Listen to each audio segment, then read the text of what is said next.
Is changing career easy? Not always. Sometimes things crop up that you just weren't expecting, and you've got to do what you've got to do. This is going to be an epic journey.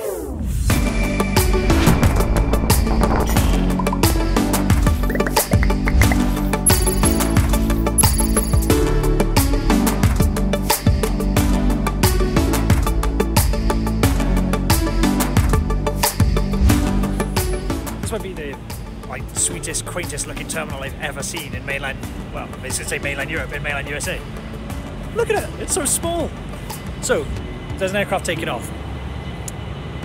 This could be a tough trip. Today I'm flying from here in New York to Boston and connecting in Boston onto Beijing, and I am going to spend 30 hours or so traveling just to spend 5 minutes with a doctor to give a little blood sample, which shows that things aren't always as simple as you would like when you come to change career.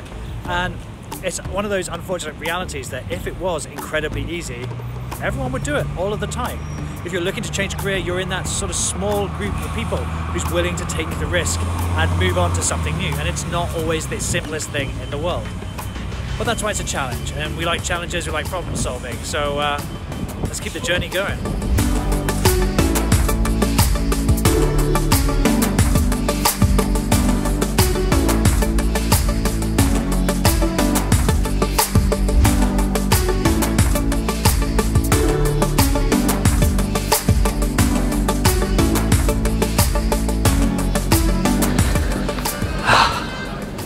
Now, whenever we embark on a big journey, we expose ourselves to a variety of risks. Throughout the whole process of finding your next big thing and changing careers, we'll constantly come up against hurdles and some things that may seem insurmountable, some roadblocks in the path that you're trying to go down.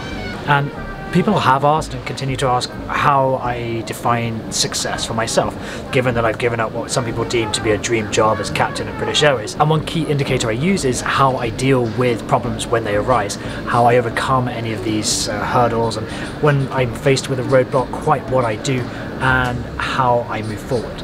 Because let's be honest, it's incredibly easy to stay in a job and in a career that you don't like. It's incredibly easy to sit there and complain for year after year and do nothing about it. But being bold and ambitious does come with an element of risk. Take for example switching airlines as a pilot. There's the chance that you could have a medical hiccup before your sick pay has kicked in, or you could not reach the standards required in the simulators and be out on your ear, or you could simply just not settle into the new culture and find that you're having to look to move on far sooner than you'd imagined. These things can be so simple, yet they can completely shatter your plans. Nice music to go on. And I saw this from time to time at British Airways. There would be people that had left careers in the city, had left the military, or even left medicine to pursue their dreams of being a pilot. And it's fair to say that it didn't work out for everyone. Now some will join that group of people that will sit and complain for years and years and take the salary and be done with it. But there will be others, and I know of a couple who have come from an industry, joined aviation, and then left again, or looked to something completely different within the field in a very short period of time. So today I'm flying 20,000 kilometers. Airlines Flight 733, passengers Rodriguez. So this week I am flying 20,000 kilometers, around 13,000 miles in just over 48 hours to overcome or face and hopefully overcome one of these hurdles. Next month the goal is to be in the simulators so that I can get up to speed and get a new aircraft rating so that I can start flying again and start earning the money that I need to help me continue down this path. Either of these could be fail points. Either of these could be things that suddenly my whole plan just turns to ash and falls apart around me. What challenges are you facing at the moment? Do you foresee any challenges with changing career or changing jobs? What could be a stumbling block for you? Comment below and I'd love to discuss it.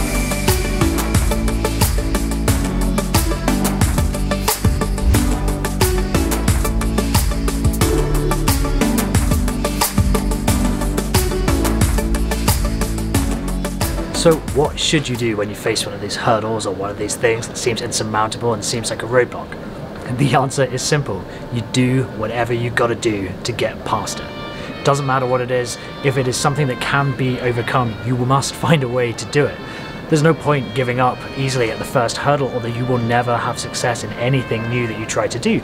If you're sat comfortably in a job, in a career, and you have hurdles to get out of it, if you're not going to try and challenge them and give it your all, there's no point in even starting the process. And you can sit and complain about these challenges every single day, or you can wake up each morning and think, how do I overcome this? What am I going to do to go from here today to solving the problem down the road? How do I get out of this hole that I'm in? And how do I achieve my goals of changing career, being successful in something that I love and something I get personal and financial fulfillment from? If you're learning something new and you're struggling with a concept, you just got to keep trying, wake up every day and hit the books, hit the internet course. Get over that knowledge, because when you're learning anything, you will hit blocks where it becomes incredibly hard, and then all of a sudden you'll get this eureka moment and you'll understand a lot more. If you're applying for jobs and getting no traction at all, don't just give up and sulk. It's very easy to do, is to sit back and go, oh, this will never work out. Look at your resume, look at your CV, look at your LinkedIn profile and work. Either study how to improve it or find someone that will help you improve your resume skills and your interview skills. Don't just give up at the first sign of failure, the first sign of a roadblock. Because ultimately, all those people that were negative to you when you said you were going to leave your career, you said you wanted to leave your career, if you just give up at the first sign of something difficult, something hard, you prove all those people right. All of those people that said it will never work out will suddenly be correct, and that will be so frustrating in the future when you look back and think, I gave up too soon. I let them be right when there was no real reason to. So don't let them win, don't be defeated, and make sure you stick to your initial plan of action, what you wanted to do and why you took these first steps to leave your career. Now, despite the burst of positivity, as the saying goes, no plan survives first contact with the enemy. There is a chance that your very first plan might turn to dust very quickly. But when you come to decision making as flight crew, as pilots, the last item on the list is always review.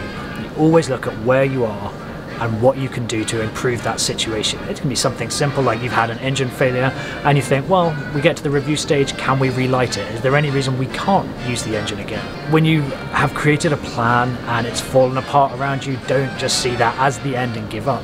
Review what's working and what isn't. You may end up having to pivot, you may end up going down a completely different route and exploring a different passion that you have, or a different area of the passion you were exploring. But don't give up. For example, I am considering, what if I have to pivot far sooner than I had imagined and I had hoped? Pivoting now would certainly mess with my plans and the plans of my family with regards to where we want to be financially before giving up flying altogether, but ultimately it wouldn't be the end of the world. We would explore a different region. I would go into programming earlier, I would go and study something completely different. We would make it work. So always review where you are in your plan, because a changed plan doesn't mean your initial plan was wrong. It just means that you have more experience and more knowledge to improve where you're going and how you're going to get there. So I made it back to LaGuardia, 48 hours, 20,000 kilometers, around 13,000 miles, and it's all doing what had to be done. That is the lesson from this week's video, is sometimes you have to do something that you weren't really prepared to do and you don't really want to do just to make this new plan work. I hope you don't face any hurdles that are too difficult to overcome, but if you do let me know, share in the comments. I'd love to know what's going on. If you're new here, thank you for watching the video. Consider subscribing if you will, and if you are subscribed, consider hitting the notification bell to stay up to date with everything that's released later this month and into 2019. So that's it for now. Bye bye.